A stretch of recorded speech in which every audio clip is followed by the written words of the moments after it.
আসসালামু আলাইকুম। আর্টিস্ট কিচেনে আপনাদের সকলকে স্বাগত জানাই। আশা করছি সবাই অনেক ভালো আছেন। আলহামদুলিল্লাহ আমিও ভালো আছি। নতুন আরও একটি রেসিপির ভিডিও নিয়ে আপনাদের মাঝে হাজির হয়ে গেলাম। চিংড়ি মাছ তো অনেক রকম অনেকভাবে রান্না করে খেয়েছি। আজ একটু ভিন্নভাবে রান্না করার চেষ্টা করলাম। আজ রান্না করেছিলাম ডাব চিংড়ি। ডাব চিংড়ি রান্না করার জন্য একটা ডাব বাজার থেকে কিনে এনেছিলাম, আর চিংড়ি মাছ বাড়িতেই ছিল। এই তো মাছগুলোকে কেটে বেছে ধুয়ে সারিবদ্ধভাবে সাজিয়ে রেখেছি যাতে দেখতে সুন্দর লাগে। রান্নার জন্য মশলাগুলো আমি শিলপাটায় গুছিয়ে নিয়েছি।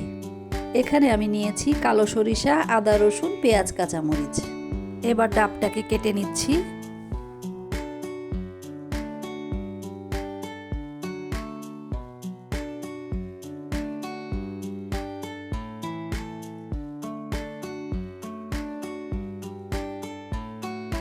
ডাবের ভিতর থেকে পানি আর শাঁস দুটোই বের করে নিলাম।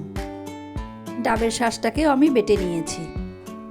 বেটে রাখা ডাবের শাঁস, চিংড়ি মাছ, বেটে রাখা মশলা, হলুদ, স্বাদমতো লবণ আর সরিষার তেল দিয়ে মাখিয়ে কিছুক্ষণের জন্য রেস্টে রেখে দিয়েছিলাম।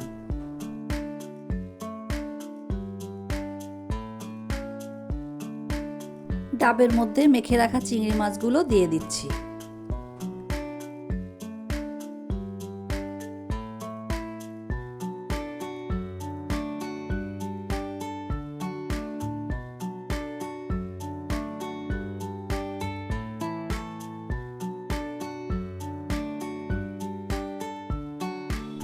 ডাবের পানিও সামান্য পরিমাণে দিয়ে দিলাম।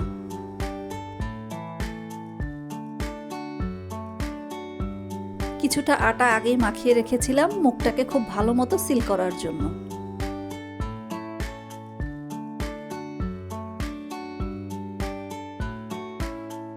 এই তো ডাবের মুখটাকে খুব ভালো মতো বন্ধ করে নিয়েছি।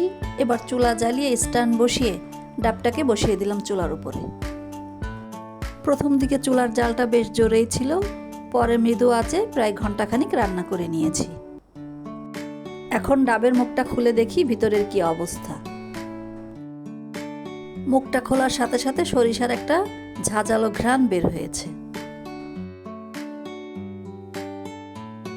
এবার পাত্রে ঢেলে নিচ্ছি। দেখতে বেশ লোভনীয় লাগছিল। বাড়িতে সবাই খেয়ে বলেছে স্বাদটা একটু ভিন্ন, তবে ভালো লেগেছে।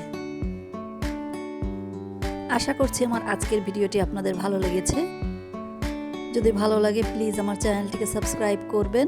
সবাই অনেক ভালো থাকবেন। আল্লাহ হাফিজ। আসসালামু আলাইকুম।